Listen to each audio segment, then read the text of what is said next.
Je suis Caroline de Blander et dans ce podcast, je partage avec vous ma conviction, celle que les soft skills sont les clés du monde de travail de demain. Je vous invite à plonger dans l'univers des soft skills et à découvrir comment elles peuvent vous aider à progresser, à croître, à vous épanouir et développer votre employabilité. On parle ici d'évolution des métiers, de métiers émergents, mutants, disparaissants, mais aussi de management et de transformation des organisations. Bonjour Vincent et bienvenue aujourd'hui. Merci d'avoir accepté cette invitation pour qu'on échange ensemble autour de l'IA et des pouvoirs locaux. Tu es formateur à l'Union des villes, tu as également une société, tu pourras également revenir sur les actions que tu mènes en matière de formation et dans les pouvoirs locaux. Mais peut-être, est-ce que tu peux nous en dire un petit peu plus à la fois sur ton parcours et qu'est-ce qui t'a amené à un moment donné à t'intéresser à l'IA? Bien, bonjour, merci pour ton accueil, hein.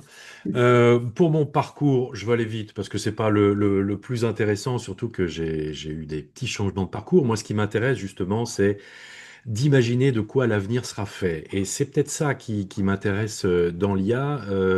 J'ai eu le sentiment de revivre un peu ce que j'avais vécu avec l'arrivée du web. C'était il y a bien longtemps, ça parle à certains qui nous écoutent. Mais on se rendait compte à quel point ça allait impacter vraiment tout notre quotidien professionnel. Ben, quand on regarde le nombre d'années qu'il a fallu pour que tout ça arrive dans nos habitudes, ici, l'IA, c'est plus du tout la même chose. En l'espace de 2 ans, c'est devenu vraiment un outil quotidien pour beaucoup. Et cette fracture numérique qui est déjà bien présente, eh ben, elle va s'accentuer encore plus avec l'IA. Donc tu l'as dit, hein, moi mon terrain de jeu c'est plus que tout ce qui est e-réputation, construction d'images sur Internet, identité numérique, vie privée, et forcément ça déborde un petit peu sur les aspects d'IA. On a pas mal de clients qui ont des soucis d'usurpation d'identité, de manipulation d'opinion. Donc forcément l'IA ça devient un outil qui apporte pour ceux qui ont envie de salir une image. Ça apporte beaucoup de choses, donc je m'y suis intéressé. Et puis, comme le web, quand il est né, eh bien, ça m'a totalement aspiré. Je trouve ça fascinant, passionnant, justement sous le côté de l'impact humain. Ben, écoute, on va s'aspirer dans cette découverte ensemble. Et peut-être une première chose, donc tu formes actuellement, je le disais, pas mal de dirigeants locaux au niveau de l'Union des villes. Est-ce que tu dirais que ben, dans les pouvoirs locaux, il y a beaucoup d'utilisateurs à l'heure actuelle de l'IA? Oui, c'est amusant parce que dans ces formations, on fait toujours un petit tour de table pour voir quel est l'usage de chacun. Est-ce que c'est parcours découverte? Est-ce que c'est au contraire une utilisation déjà quotidienne? Et si oui, avec quel genre d'outils? Ben, la proportion, on voit bien, hein, sont des vases communicants, bien sûr, mais entre les premières formations, il y a un an, presque et demi, et aujourd'hui, ben, aujourd'hui, on voit que les utilisateurs quotidiens sont de plus en plus nombreux et ceux qui viennent en découverte, finalement, sont extrêmement minoritaires. Sur des groupes de 15, ils sont deux ou trois, alors qu'avant, c'était plutôt l'inverse. Ça veut dire plusieurs choses.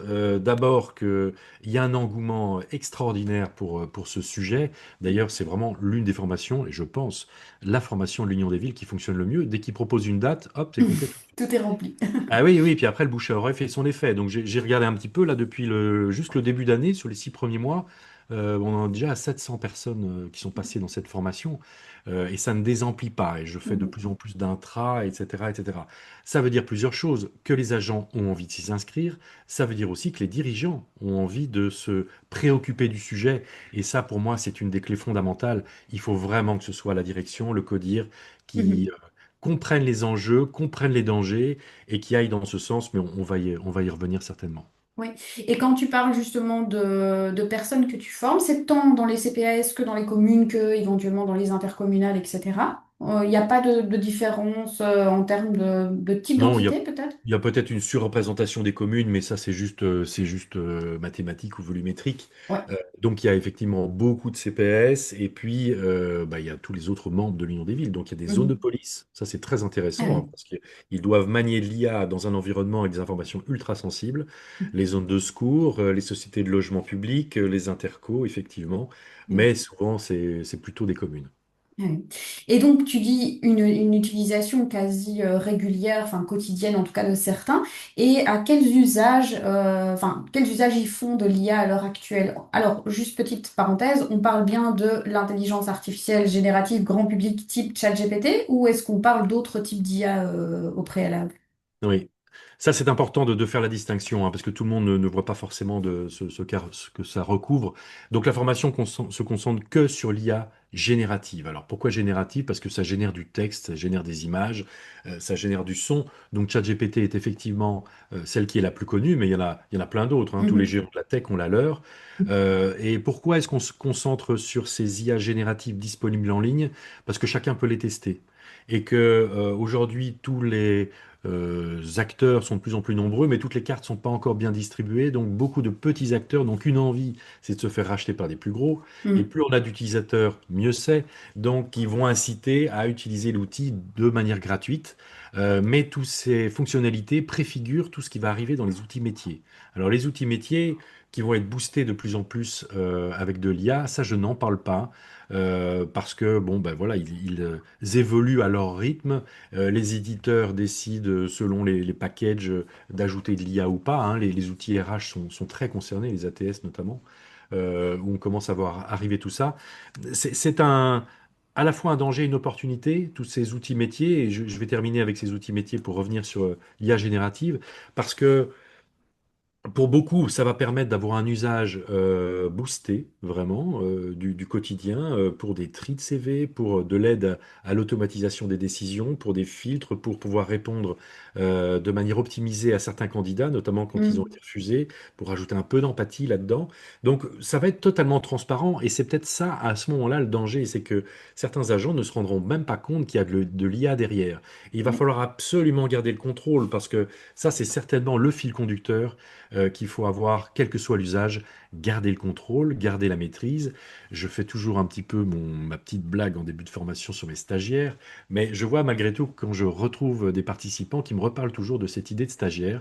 Ouais. Pourquoi? Parce que voilà, les IA, ce sont des stagiaires, donc des stagiaires, ça fait gagner du temps, mais ça en fait perdre aussi, Mhm. parce que à la fois, il faut les briefer, ils sont pas dans votre tête, il va falloir leur expliquer des choses qui sont évidente, implicite. C'est certainement ça la gymnastique qui est compliquée au début, mais ça veut dire aussi qu'on doit tout vérifier. Donc j'insiste vraiment, c'est peut-être mon côté un peu psychorigide, sur le contrôle, la maîtrise, la confiance n'exclut pas le contrôle, donc il faut quand même repasser là-dessus. Tout ça, c'est un peu du déplacement de temps de cerveau. Tout le temps qu'on gagne dans de la rédaction, on doit le réinvestir dans de la vérification. On ne peut pas se cacher derrière ChatGPT et qu'on sort en disant, ah, ben, c'est lui qui me l'a dit. Non, non. On vérifie tout, notamment lorsqu'il s'agit de dispositions légales euh, ou d'éléments justement beaucoup plus soit juridiques, soit importants. Ouais. Et donc revenons à la question des usages. Alors, Oui. quels sont les usages qui sont les plus fréquents alors dans ce que tu entends lors des Oui, donc formations? dans les IA génératives, j'allais dire heureusement, c'est un usage de reformulation, de Mhm. réécriture. Parce que Ouais. c'est certainement là-dedans qu'il faut utiliser le mieux et le plus ChatGPT. C'est un super assistant de rédaction, c'est un super assistant de réflexion. Comme moteur de recherche, il faut être extrêmement prudent. Donc c'est souvent ça, c'est soit de repasser pour corriger des fautes, Oui. soit restructurer un texte qui est un peu trop long. Mhm. En fait, il faut que chacun l'utilise comme un assistant qui contrebalance ses propres faiblesses. Sur de Oui. la rédaction, certains sont bloqués par le syndrome de la page blanche. Et puis après, une fois qu'ils ont les idées, hop, l'écriture est fluide et tout avance très vite. Il y en a d'autres, c'est l'inverse, c'est plus mon cas. Moi, j'ai toutes les idées au départ, mais l'écriture est plus laborieuse parce que je vais chipoter sur cette formulation, etc. Donc, il Mhm. faut utiliser là où c'est complémentaire. Et quand ça reste de la reformulation, bah, par définition, on va tout relire. Donc, tout se passe bien. Le danger, c'est plutôt quand on lui demande un état de l'art sur un sujet qu'on ne connaît pas. Ouais. Parce Ouais. que là, le stagiaire, il revient avec un, un résumé qui est peut-être factuellement exact sur certaines parties et faux sur d'autres. Et donc, si on n'a pas l'expertise pour pouvoir détecter qu'il y a des éléments qui sont faux, ben, c'est là où on court un peu à la catastrophe. Ouais. Donc, au début, j'écoute de manière un peu candide lors de mon tour de table quel est l'usage de chacun. Et puis Ouais. après, j'essaie quand même de les réorienter en disant, ça, c'est bien, il n'y a pas trop de danger, continuez, développez-le. Ici, faites quand même bien attention parce que c'est pas, ces IA génératives ne sont pas faites pour ça. Oui, oui, bien sûr. Et tu parlais de déplacement de temps de cerveau, j'aime bien l'idée, qui va vers davantage de vérification à partir du moment où on le conçoit comme un stagiaire. C'est aussi une opportunité de déplacer notre temps de cerveau vers plus d'humain. Oui. Est-ce que tu aurais un exemple d'usage justement où l'IA a permis justement de recentrer son métier sur de l'humain? Oui, oui, c'est exactement ça. Alors, c'est vrai que ça me fait penser à une session que j'avais avec des travailleurs sociaux, des assistants sociaux de CPS, et certains étaient un peu vent debout hein, contre ces IA génératives en disant, bon, il n'est pas question que mes rapports soient générés par une IA, ça déshumanise complètement mon métier, j'en veux pas, tout Oui, simplement. Et puis, en creusant, on se rend bien compte que la rédaction du rapport, d'abord, c'est pas le truc le plus amusant, mais c'est surtout là où ça va leur faire perdre beaucoup de temps, soit sur la restructuration d'idées, soit sur de la recherche d'arguments, soit sur des formulations. Et en travaillant un petit peu tout doucement, parce que c'est ça aussi l'accompagnement au changement, il ne faut pas brusquer les étapes, il faut que chacun puisse s'approprier finalement un gain, ils se sont rendus compte que par rapport, ils pouvaient gagner trois quarts d'heure, une heure, et ça c'est du temps qu'ils allaient pouvoir réinvestir avec leurs bénéficiaires pour trouver des idées et trouver et mettre en place des actions. Et c'est pour ça qu'ils sont engagés, pour écouter les bénéficiaires et trouver avec eux des solutions, pas pour rédiger des rapports. oui. Donc c'est ce que chacun doit comprendre pour pouvoir intégrer l'IA, en quoi c'est complémentaire à ce que je suis, quelle est vraiment ma valeur ajoutée, qu'est-ce qui fait le sel de ma mission, Mm. et en l'utilisant comme ça, on va pouvoir au contraire avoir un gain euh, de confort de travail. Mais si on intègre l'IA dans les processus en disant, bah oui, vous savez, on n'a pas le choix, il faut rester à la page. Ça, déjà, c'est pas très inspirant. Et puis en plus, tout le monde n'aura pas forcément ce moteur. Chacun doit comprendre en quoi ça peut être utile et dans quelle mesure ça peut réellement être un gain pour chacun. Et Mhm. chacun a un cerveau différent. Oui, oui, et donc là, tu parles de l'appropriation aussi individuelle de ce qu'un collaborateur, un agent d'une collectivité Très important. territoriale, d'un pouvoir local peut voir. Mais l'idée que tu proposes en tout cas et que tu partages régulièrement, c'est que ce changement, il doit être porté par le comité de direction et que au-delà d'un changement technique, ce que certains évidemment voient de prime abord, c'est un questionnement stratégique derrière, un questionnement managérial d'approche du changement. Est-ce que toi, tu aurais des conseils ou des éléments, des questionnements qu'il faudrait pouvoir aborder à la fois en tant que comité de direction, mais aussi en tant que, enfin je rajoute une couche, en tant que comité de direction spécifique au secteur public, parce qu'on a quand même cette spécificité qui fait qu'il y a des choses qu'on peut faire en matière d'IA dans notre secteur et qu'on ne peut pas faire, enfin des limites légales aussi. Oui, mais tu le résumes bien, hein, c'est effectivement, il ne faut pas voir ça sous le prisme technique. Alors certes, c'est une révolution technologique, mais c'est avant tout un bouleversement humain, éthique, qui nous re-questionne, et ça c'est certainement euh, ce, les questionnements que doit avoir un comité de direction, nécessairement auprès des pouvoirs publics, c'est qu'est-ce qui fait le sens de notre mission, quelles sont nos valeurs, qu'est-ce Mhm. qu'on accepte de déléguer ou pas à des IA. Parce que je le dis, je le martèle à ces comités de direction, ne sous-estimez pas le stress que ça va générer dans vos équipes. Des gens vont se dévaloriser eux-mêmes, vont se dire à quoi je sers encore, et même le pire, c'est d'arriver triomphant parce qu'on a découvert plein de nouvelles IA en disant, tu sais, toutes les tâches pas drôles là, eh ben, on a trouvé une IA qui les fait à ta place en un clin d'œil. Oui, mais la personne, elle a peut-être envie, elle aime bien faire ces tâches-là. Donc Mhm. c'est ça qui va être compliqué. Si les comités de direction comprennent que c'est un bouleversement humain dans les habitudes de travail, de qu'est-ce qu'on attend de nos agents, qu'est-ce qu'on attend de nos collègues, donc qu'est-ce qu'on attend d'ailleurs des futures personnes à recruter hein, Oui. en termes de compétences, en termes de souplesse. Eh ben, ça veut dire qu'il n'y a que le comité de direction qui peut s'en saisir. Parce que sinon, les RH, l'IT, la com, même ensemble, ben, auront du mal parce qu'il va manquer une vision stratégique. Qu'est-ce qu'on attend de l'IA au sein de nos équipes et au sein de notre mission? À quoi ça sert? Donc, c'est pas comment ça marche. Ça, c'est les Mm. formations techniques. À quoi ça sert? En quoi est-ce que ça participe à la mission qu'on a auprès de nos usagers ou de nos citoyens, et comment est-ce que ça permet de tirer chacun des membres de l'équipe vers le haut. Donc Mhm. ça, c'est une vraie réflexion qui doit être décidée forcément par un comité de direction. Ça vaut dans le privé, ça vaut dans le public, hein, forcément. Mais il faut que ça commence par là. Il faut que l'étincelle parte de là. Ouais. Et donc tu le disais, ce bouleversement, donc il appartient donc au comité de direction de l'adresser, notamment en termes de valeur, de sens, etc.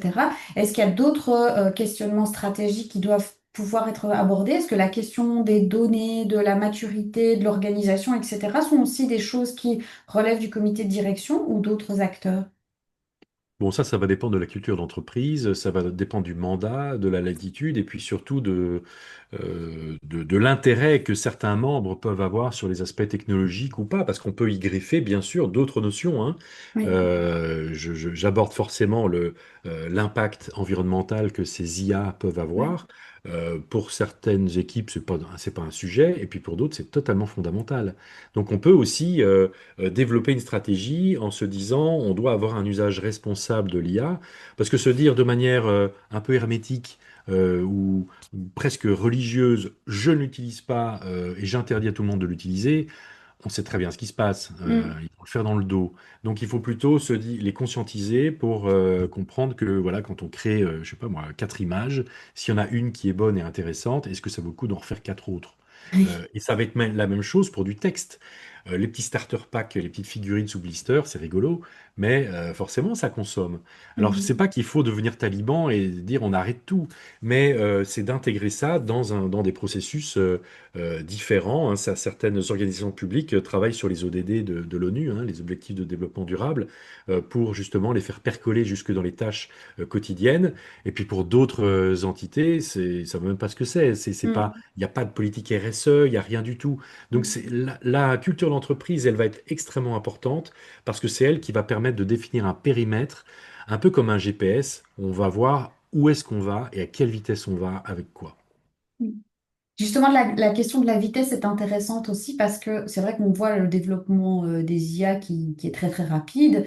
Le temps, évidemment, qu'on découvre, qu'on implémente et qu'on mette en œuvre est aussi différent en fonction des organisations. Donc ça, c'est aussi un élément, je pense, à prendre en compte par rapport au comité de direction. Ce que je veux dire par là, c'est que il faut pas se coller à la rapidité d'évolution des technologies, je pense, en tant que comité de direction, mais peut-être se donner le temps justement de la réflexion stratégique Ouais. et de cette gouvernance aussi dont tu parles en termes Et qu'un de- accompagnement au changement, du change management, on connaît le début, on connaît jamais la fin. C'est ça. Parce que cette courbe du deuil que certains Mhm. connaissent, hein, ou la méthode Apgar ou d'autres, ben, on voit bien qu'il y a des gens qui vont aller à des vitesses différentes. Il faut accepter ce degré de maturation qui va être spécifique à chacun. On ne laisse personne sur le quai. Si on veut reprendre un peu cette analogie du train, Mhm. l'IA, c'est vraiment, certains sont déjà dans le train, d'autres sont encore à quai, et puis d'autres n'ont même pas leur billet, hein. Donc il va falloir Ouais. accompagner un petit peu tout le monde parce que le train va prendre de la vitesse. Mhm. Donc, c'est pas au comité de direction de faire de la veille stratégique sur les différents outils d'IA. Ce que je conseille en tout cas, c'est d'avoir un référent. Alors, Ouais. étonnamment, quelle que soit la taille de l'organisation, on trouve toujours un référent. Donc, quelqu'un à qui on n'a rien demandé, mais il s'intéresse au sujet. Mhm. Et donc, il fait de la veille. Ça pourrait être une sorte de gardien du temple qui va, en fonction justement du mandat qui lui aura été donné par un comité de direction. Donc, le mandat, pour moi, c'est toujours un élément fondamental dans la stratégie et souvent auprès des pouvoirs publics, ça manque. Donc on y va à vue et forcément on Mhm. se plante au milieu.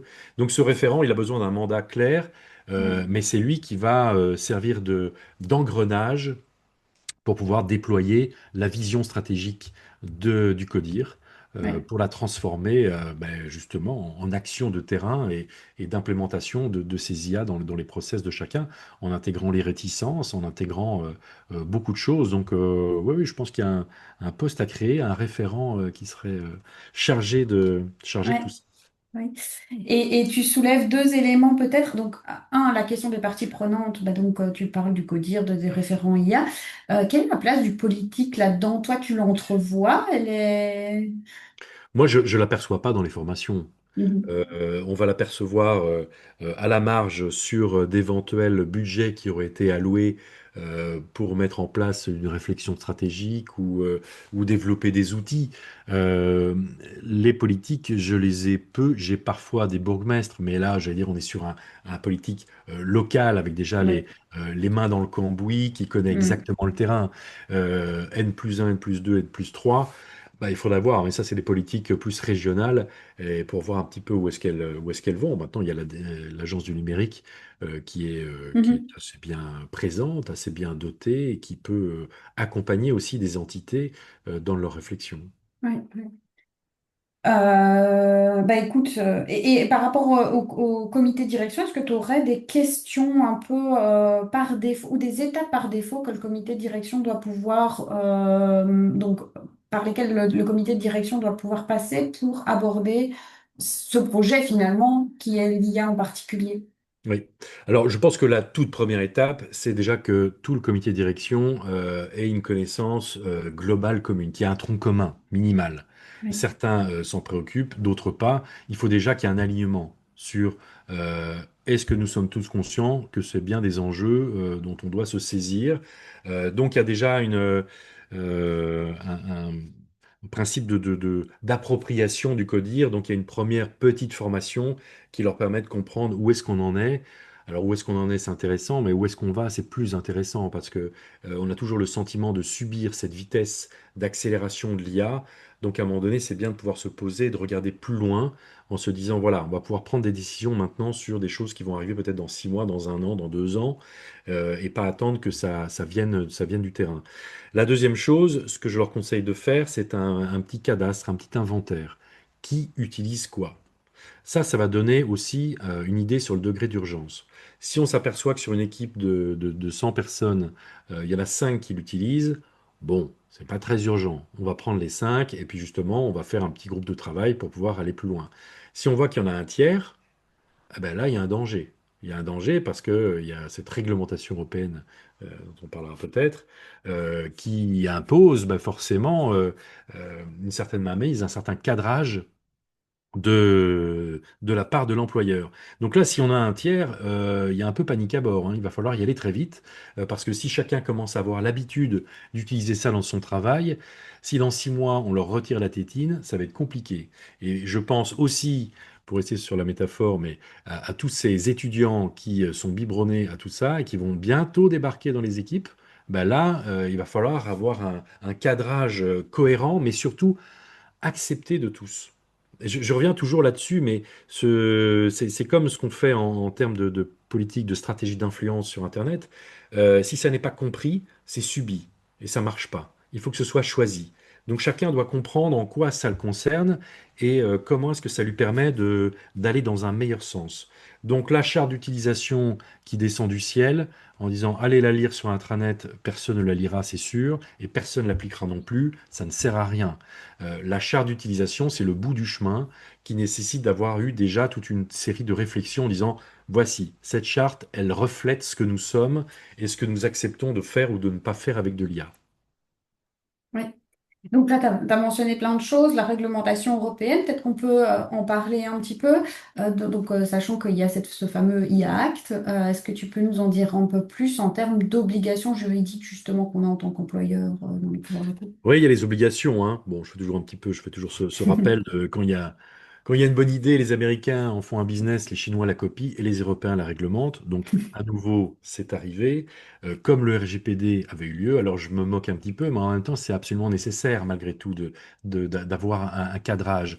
Elle a eu du mal à accoucher, hein, ce règlement. Alors, ce règlement, pour faire court, sans faire un cours de droit européen, mais donc il y a les directives qui doivent être transposées en droit interne et souvent ça prend des années pour que chaque pays soit à peu près aligné. En plus avec certaine marge, un règlement c'est tout l'inverse. Ça s'applique de la même manière, le même jour dans tous les pays. Donc ce règlement, il protège les citoyens européens. Donc on s'en fiche de la nationalité de l'entreprise qui propose ses services. Elle est chinoise, elle est américaine. Dès lors qu'elle propose ses services sur le territoire de l'Union européenne, elle doit respecter ce règlement. Donc plutôt que de faire une liste des outils d'IA Et à ce moment-là, c'est déjà obsolète avant même que le règlement soit sorti. La Commission voulait plutôt travailler sur des classes de risque minimales, voilà, jusqu'à inacceptables. Donc, je ne vais pas faire tout le détail, mais c'est pour expliquer que les premiers effets commencent à arriver, puisque l'entrée en vigueur a eu lieu fin août. Et donc, il y a des périodes qui vont déclencher des effets, donc 6 mois, 12 mois, 24, 36. Donc, on n'en est pas encore à la fin, hein. 36 mois, c'est encore dans 2 ans. Mais depuis le 2 février, les 6 premiers mois, eh bien, les employeurs, donc là on pense à nos pouvoirs publics, les employeurs qui mettent en place ou qui autorisent, même de manière tacite, un usage des IA dans un cadre professionnel, prennent le statut de déployeur, c'est le terme qui est repris dans le règlement européen, et à ce titre-là, ils ont des obligations de transparence vis-à-vis de l'extérieur, mais de cadrage, de formation, de documentation, de supervision. Et les amendes sont lourdes, hein. 15 millions d'euros de chiffre d'affaires, 15 millions d'euros pour certaines d'entre elles. Et contrairement au RGPD, où il y a un article spécifique qui permet aux entités publiques de ne pas subir d'amende, ici, il n'y a rien de tel dans le règlement. C'est pas pour autant que ça n'arrivera pas à un moment donné, hein. Mais Ouais. je veux dire quand même qu'il faut être très prudent parce que même si on détourne le regard en disant non, non, Mhm. chez nous, non, non, tout se passe bien, mais on sait très bien qu'il y en a plein qui l'utilisent, eh ben là, on est déjà plus tout à fait dans les clous. Donc, les amendes, ben, c'est le deuxième paquet d'effets, c'est à partir du 2 août Ouais. 2025. Donc, beaucoup qui vont nous écouter, ben, le 2 août est déjà passé. Mais en tout cas, il va falloir prendre en compte ces éléments pour pouvoir accompagner le mouvement. Donc j'allais dire, Ouais. vous avez envie, vous n'avez pas envie, soit de vous interdisez purement et simplement l'usage de l'IA au sein de vos équipes, mais bon courage, Ouais. soit vous l'accompagnez parce que vous savez que c'est un mouvement qui va être naturel. Ouais.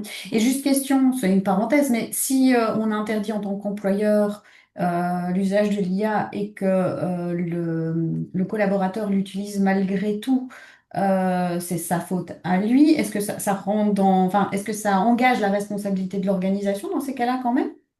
Bah, il faudra voir si l'acte a généré un préjudice. Ça va Oui, rester oui. sur ce. Et puis le lien de causalité entre les deux. Mais surtout, est-ce qu'il y a une charte qui a été signée Oui, c'est malgré ça. tout?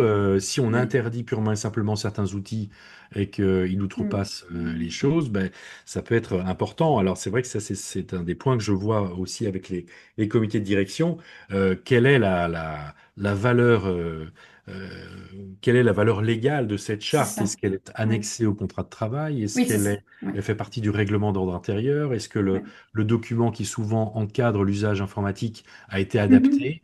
Mais en tout cas, cette charte, elle peut aussi servir de bâton pour taper si quelqu'un va au-delà de euh, ce qui avait été convenu. Oui, oui, bien sûr.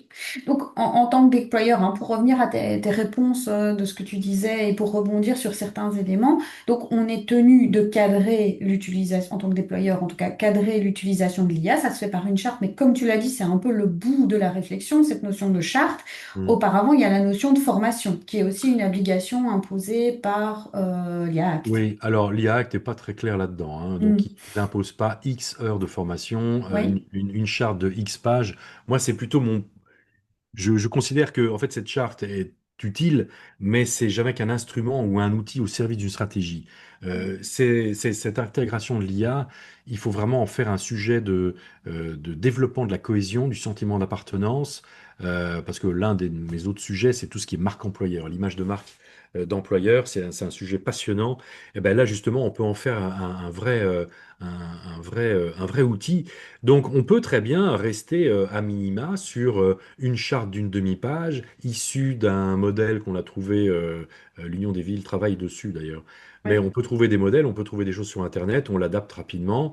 Et puis la formation, voilà, c'est une simple. On réunit tout le monde dans une salle et on dit voici la charte, je vous la présente en quelques mots, et hop, c'est fini. Oui. Bon, mais il Et faudra quand qu'est-ce... même de la Oui, supervision malgré tout, oui, pour c'est ça. s'assurer que tout a été bien compris. Mais là, à ce moment-là, on est juste dans les minima requis légalement et on n'en fait Mhm. pas un outil réellement de management. Oui. Et qu'est-ce qu'elle doit contenir, cette charte, comme élément d'information? Là aussi, le règlement ne dit rien là-dessus, hein. D'accord. Euh, le principe du cadrage, alors moi j'ai 4 chapitres que je conseille justement à ces comités de direction. D'abord, pourquoi? Pourquoi est-ce qu'on a besoin d'une charte? Donc c'est déjà expliqué que bah, tout le monde doit avoir les mêmes usages, parce que Mhm. si c'est avec le bon sens qu'on définit comment utiliser une IA, bah, le bon sens il a géométrie variable. Et puis il y a des dangers. On ne peut pas se cacher derrière ChatGPT en lui disant ah bah si c'est lui qui m'a dit ça. Donc il faut expliquer pourquoi est-ce qu'il y a besoin d'un encadrement. C'est pas juste répressif, c'est aussi pour pouvoir guider les usages et appliquer les bonnes pratiques. Mhm. Pourquoi? C'est pourquoi aussi on doit intégrer l'IA dans nos usages. Parce qu'il y en a beaucoup qui vont dire, mais moi, il n'est pas question. Voilà, les assistants sociaux dont je parlais tout à l'heure, qui vont considérer que ça déshumanise leur action. Il y en a d'autres qui vont être réticents pour des raisons écologiques, d'autres pour des raisons philosophiques, d'autres qui vont dire c'est que des applications américaines, je n'en veux pas. Enfin bref, on va tout entendre. Il faut tout écouter surtout, hein. Il faut pouvoir comprendre qu'il va y avoir pas mal de choses. Donc le pourquoi, c'est pourquoi est-ce qu'on intègre de l'IA? Et là, le piège dans lequel il ne faut pas tomber, c'est que certains considèrent qu'on va leur demander de travailler plus. Ah, Mhm. l'IA va me faire gagner des heures, donc on va me demander de travailler plus. Non, c'est pas ça le sujet. C'est à nouveau du déplacement de temps de cerveau. Donc on va pouvoir se reconcentrer sur des tâches ben, pour lesquelles on a une réelle valeur ajoutée ou une réelle appétence. Et c'est ça qui est intéressant, c'est de se dire que tout ce qui est énergivore, tout ce qui est répétitif, tout ce qui est pas drôle à faire, c'est comme ça qu'il faut voir ces stagiaires qui vont permettre de déléguer. Donc d'abord la partie pourquoi, ça elle est vraiment importante et forcément elle va être différente d'une entité à l'autre, hein, parce que la culture n'est pas du tout la même. Et puis ensuite c'est pour qui? Tout le monde ne va pas être logé à la même enseigne. Le département de com, certainement qu'il aura plus d'outils. Côté RH ou côté finance, il faudra être plus attentif à certains éléments du RGPD par exemple. Oui. Et puis tout le monde n'aura pas une licence payante Mhm. parce que bon, c'est pas très cher quand on y pense. Si on gagne 2 heures par semaine, ce qui n'est pas si ambitieux que ça, hein, ça permet de gagner un jour par mois. Bon, ben, un jour par mois, ça vaut bien 23 euros. Donc on Mhm. peut dépenser 23 euros. Mais si on déploie comme ça des licences, hein, que ce soit ChatGPT ou Copilot, chez tout le monde, déjà le budget est Mhm. costaud. En plus, on a les contraintes de marché public. Donc, 3 soumissionnaires, on est parti pour la gloire, hein. Donc, ça va être vraiment être. C'est pas à déployer chez tout le monde. Donc ça, il faudra comprendre que certains ont des licences payantes, d'autres pas, parce qu'il y a des usages qui ne sont pas. Et est-ce qu'il y a on va faire passer des sortes de grades ou certains référents auront des outils et d'autres pas.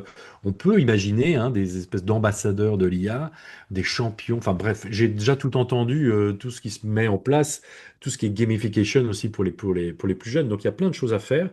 Donc ça, c'est le pour qui. Et puis après, c'est avec quoi? Quels sont les outils?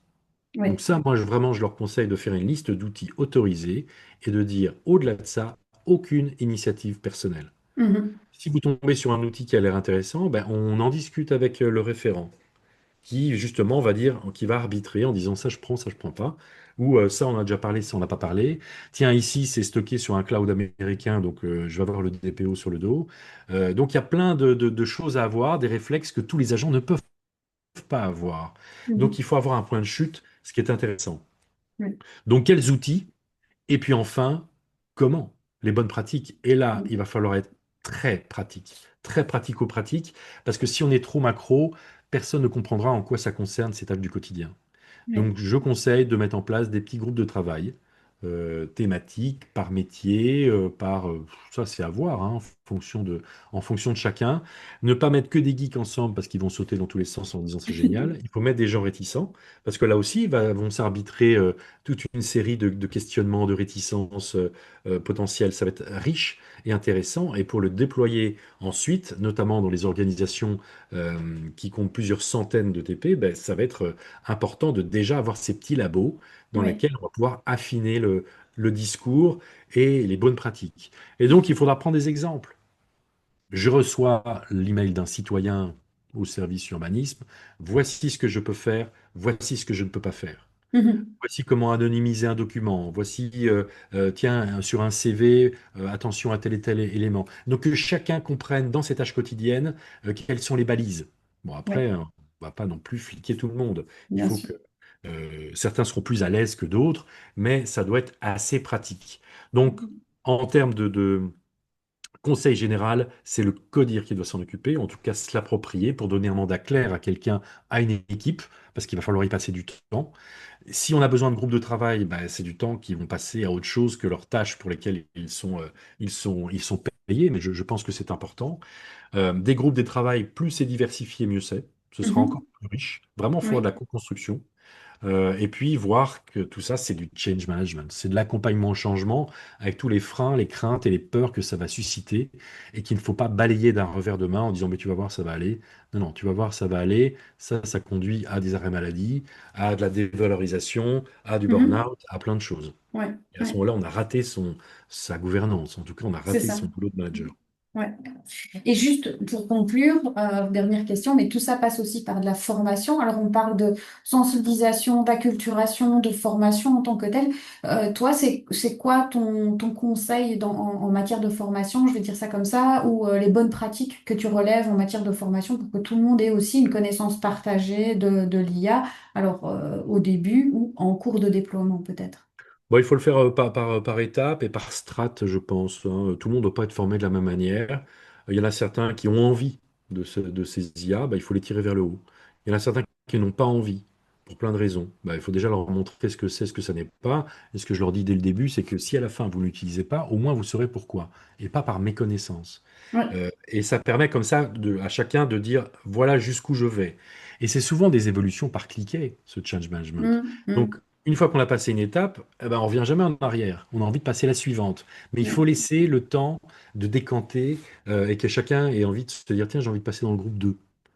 Donc cette formation, bah, ça dépend des métiers, ça dépend de la pyramide des âges, ça dépend de la maturité digitale, ça dépend de beaucoup de choses. Donc là, j'ai pas un programme défini, hein. La formation de l'Union des villes, c'est vraiment une formation de base pour que chacun puisse remettre un petit peu l'église au milieu du village. Et puis après, on a deux autres formations de perfectionnement, une orientée vers les chargés de com Ouais. et une orientée vers les tâches administratives. Mais on Mhm. pourrait imaginer vers du RH, vers autre chose. Ça peut être le référent qui s'occupe des formations, Oui.